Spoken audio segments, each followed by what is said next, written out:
Topic 1.5 Labor, Slavery, and Caste in the Spanish Colonial System. Know ye that I have given permission to take to the Indies the islands and the mainland of the ocean sea already discovered or to be discovered, 4,000 Negro slaves, both male and female, provided that they be Christians. Emperor Charles V. of Spain. Colonial Charter, August 18, 1518. Learning objective. Explain how the growth of Spanish Empire in North America shaped the development of social and economic structures over time. Spanish dominance in the Americas was based on more than a papal ruling and a treaty. The new empire began with ambitious and skilled leaders in Ferdinand and Isabella, with its adventurous explorers and conquerors, called conquistadores, and the labor provided by Indians and enslaved Africans. Spain rapidly expanded its wealth and power. Spanish exploration and conquest. Feats such as journey across the Isthmus of Panama to the Pacific Ocean by Vasco Núñez de Balboa, the circumnavigation of the world by one of Ferdinand Magellan's ships. Magellan died before completing the trip. The conquest of the Aztecs in Mexico by Hernán Cortés, and the conquest in the Incas in Peru by Francisco Pizarro, secured Spain's initial supremacy in the Americas. The conquistadors sent ships loaded with gold and silver back to Spain from Mexico and Peru. They increased the gold supply in Spain, making it the richest and most powerful kingdom in Europe.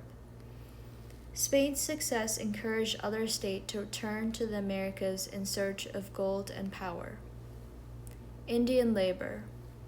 In Mexico and Peru, the Spanish encountered the well-organized and populous Aztec and Inca empires. Even after diseases killed most natives, millions survived.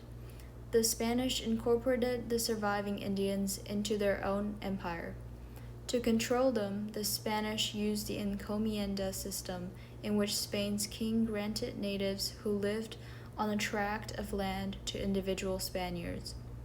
These Indians were forced to farm or work in the mines. The fruits of their labors went to the Spanish, who in turn had to care for the Indians. Enslaved African labor. On their sugar plantations on islands off the African coast, the Portuguese had already shown that using enslaved Africans to grow crops could be profitable. They provided a model for other Europeans.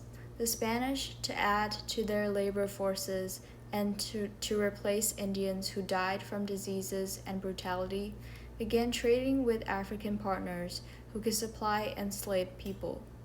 The Spanish imported people under the asiento system, which required colonists to pay a tax to the Spanish king on each enslaved person they imported to the Americas. As other Europeans established American colonies, they also imported enslaved Africans in large numbers. During the colonial era, more Africans than Europeans crossed the Atlantic to the Americas. Before the transatlantic slave trade ended in the late 1800s, slave traders sent between 10 million and 15 million enslaved people from Africa. Between 10% and 15% died on the voyage across the Atlantic Ocean, called the Middle Passage. African resistance. Though transported thousands of miles from their homelands and brutally repressed, Africans resisted slavery in multiple ways. They often ran away, sabotaged work, or revolted. Further, they maintained aspects of African culture, particularly in music, religion, and folk ways. Spanish caste system. The combination of Native Americans, Europeans, and Africans made the Spanish colonies ethnically diverse.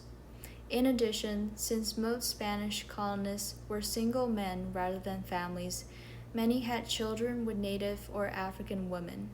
The result was that Spanish colonies included many people with mixed heritage. In response, the Spanish developed a caste system that defined the status of people in the colonies by their heritage. At the top were pure-blooded Spaniards. In the middle were several levels of people ordered according to their mixture of European, Native American, and African heritage.